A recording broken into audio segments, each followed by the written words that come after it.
What's going on, Tamers? East here, and today is finally the day. We're gonna do it. Today is the day we do the restriction list prediction video. And keep in mind that the restriction list announcement will happen at the end of this week as of the making of this video on August 23rd. And then the restriction list will go into effect on August 31st, the week following. Keep in mind, all this is for the Japanese version of the game. We still have no updates or information on if it's happening for the English version of the game, so you folks over in the West are gonna have to sit tight for now. And I gotta acknowledge right off the bat that this is gonna be a tough list for Bandai to nail. I think that no matter what restriction list updates you put out, somebody's not gonna be happy. And so, by extension, something in this video is not gonna make everybody happy. So please don't look for this to be like the end-all solution. My word is not absolute. I'm just a guy who likes playing the game with a camera, and all of this is based on my experience and my experience alone, and how I feel about the way the game is going. And I'm super okay if folks have different opinions. That's 100% okay. Whether you agree or disagree, both are fine by me. But I do want to put out a cautionary comment here, and that is if you watch this and then you're about to get mad at my comments, just don't. This is all for fun, and at the end of the day, Bandai is going to make the ultimate decision. So just chill and enjoy the game for what it is. That being said, let's hop into my predictions for the upcoming restricted and ban list. So first prediction right out of the gate is going to be Ukamon. I think that everyone kind of collectively agrees that something should be done to Ukamon, but how he should be addressed I think differs from person to person. Personally, I like the idea of pair banning Ukamon. You've got the promo version, which lets you gain memory and hatch an egg, and then you've got the BT16 version, which lets you search and gain an egg anytime a Digimon comes from the breeding area to the main battle area. Currently, decks that have a strong upper end, but not a very strong lower end, abuse the double Ukamon as a way to cycle eggs to gain memory and card advantage. And they're just generic enough to fill in pretty much any deck at this point, and the unfortunate part is they outpace themed support for other decks. So the pair ban accomplishes two important things, I think. The first is that it forces players to only choose one of the Ukamon to use, whether it's the promo version to gain memory, or the BT16 version for search. Additionally, going from 8 Ukamon to 4 Ukamon in a deck means that it essentially cuts the egg cycling speed in half. This means that decks that abused double Ukamon in the past will not have to make some meaningful deck building decisions in choosing one over the other, but no matter which one they choose, they're guaranteed to be slower overall. This pair banning also doesn't leave aggro players out to dry. It gives them some options still available to lean into if they want to build a really aggressive deck, instead of just completely obliterating the playstyle. So with Ukamon out of the way, let's take a look at our next choice, which is going to be the promo Louis Owada. Now in the movie, he swings on Ukamon with that baseball bat and still ends up losing an eye himself. History is about to repeat itself. My choice here is to restrict that Louis Owada promo tamer card to 1 per deck, and there's a couple of reasons why. First off, when players see the pair ban for Ukamon, they may be tempted to say, okay, I'll grab all the Searcher Ukamon, and then I'll just use the Louis tamer for the memory as a way to kind of like get the same effect or similar effects as before.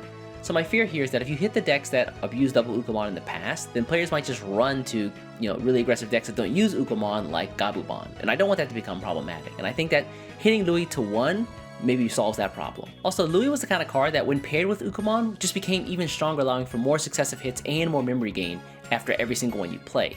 And because you could run 4 in a deck, players didn't really have to think too much about when to actually play him down, because as soon as you pull something out from the racing area to the battle area, you're just going to keep getting memory. I think only allowing 1 Louis per deck also forces players to really consider when to spin that tamer card, whether it's going to be early on for the memory turn after turn, or whether to hold on to it until the end of the game, where you can use him to promote a Digimon from raising, keep your turn, and then swing for game. I think anytime players are forced to make more meaningful decisions in a game is a step in the right direction. My next prediction is going to be the yellow option card, Emissary of Hope, and honestly, I just think that this card is not well future-proofed.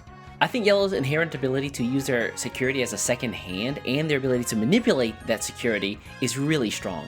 When you combine this with things like the BT14 Patamon, Yellow can do incredible things with the memory system that no other color has access to, essentially making 7 memory plays for 1 or 0 memory.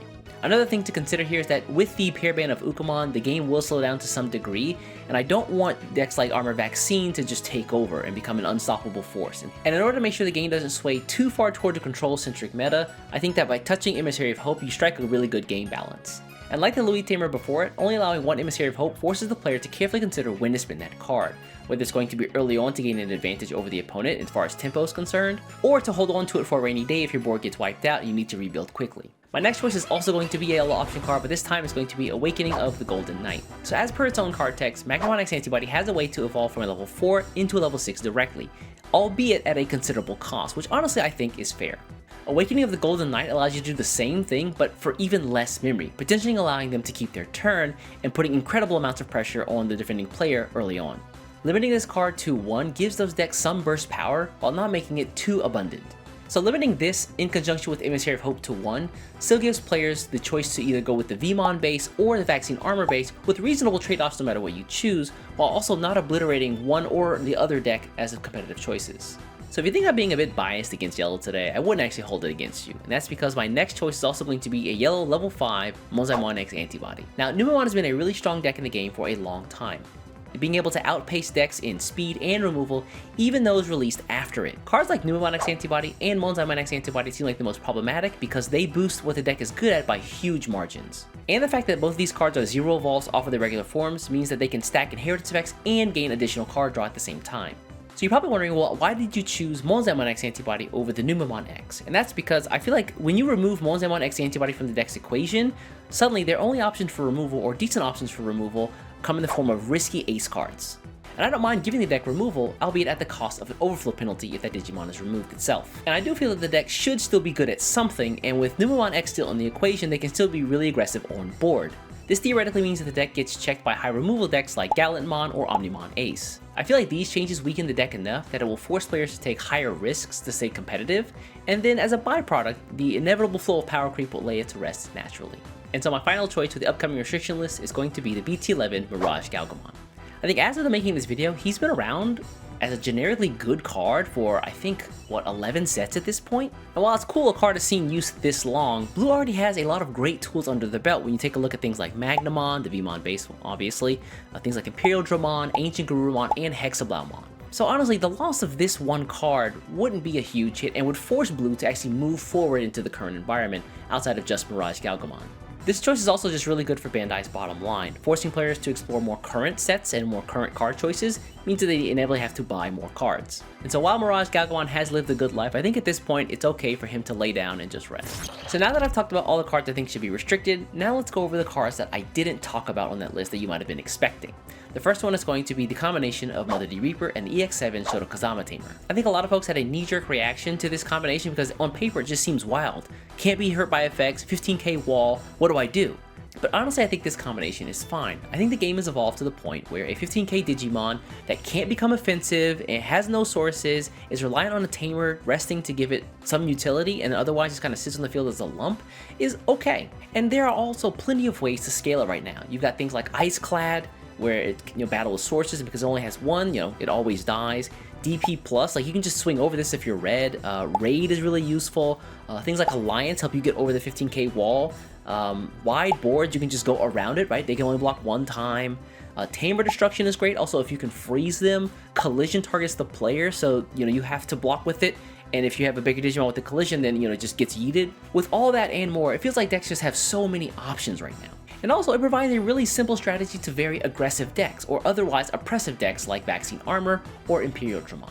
The combination of these two in something like a black hybrid deck also is just a great natural check to things like super aggressive decks, or things like Vaccine Armor, which have trouble getting over 15k but have this invincible, untouchable Digimon as well. I know that even after that impassioned soapbox, I'm probably still in the minority, but based on my experiences, this combination is cool, it's fine. Next up is going to be Magnon X Antibody. In the BT16 and EX6, this was an incredibly strong card, but let's be honest, Bandai is not going to hit their bottom line. This is a secret rare card, and it took a ton for them to even touch a Pokemon, which was way more egregious. I think that the combination of hits to Emissary of Hope and Awakening of the Golden Knight, plus keeping Mother Shoto around, really does give this deck some problems, and as a result, it can probably just stay.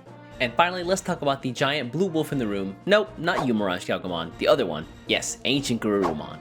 I think that really, no matter how you slice up this next restricted list update, Ancient Garurumon still finds a way to be really strong unless they touch him specifically. And I've kind of accepted that fact. New cards being good and powerful are, at the end of the day, what Bandai wants.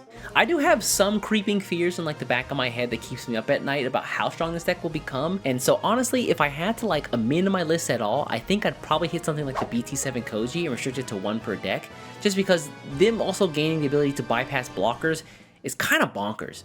They're already bouncing security whenever he just exists on the board, and so him hitting for 2 every single time you see him, and with ways to recycle him very quickly and to warp into him, seems pretty crazy. I think if you at least put some blockers in the way, the deck slows down a little bit, and it also forces them to really struggle to get that last hit. So now that we talked about all the cards that can go on this list, let's talk about the ones that could potentially come off of it.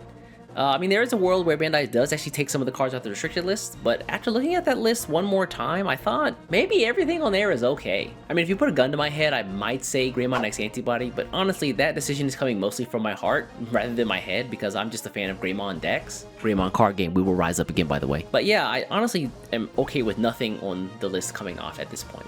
I know it's kind of like lukewarm milk toast, but I mean, that's my honest opinion. And with that, we're going to wrap this one up. I'm going to officially lock in my predictions for this next week here. Of course, let me know what you think the restriction list is going to look like next week in the comments below. Let me know if you agree or disagree with some of the things that I've said here.